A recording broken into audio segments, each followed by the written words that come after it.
है सागर साथियों अस्सलाम वालेकुम अड़ी ने तकरीर जो होना है था कलम तलवार गलती के ताकत लड़ा है हां मैंने तकरीर जो आगाज में शेर और मदद जितना तकी मेरा तित के वायरी जो मारी तो के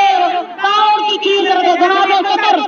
इन्हें से मुसाफिर मुझे कहता है जो दरबार में जो दौरे कर रहा है आप मैंने बोला कलम तलवार गलती के ताकत लड़ा है तो लम्बू जाएंगे जनाब सतर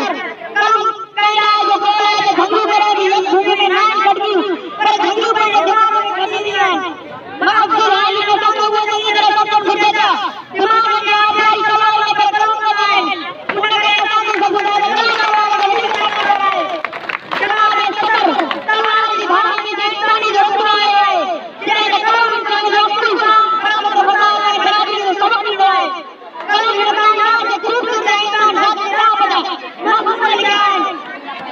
जनाब सतर कलम पकड़ के खुदाई में जाकर के पट्टा फेरे हुआ है आई कलम नाल घूमना होना ना पड़े हुआ है यार कई शब्द आए कलम बनाए मुझे प्यार कलम बनाए मुझे प्यार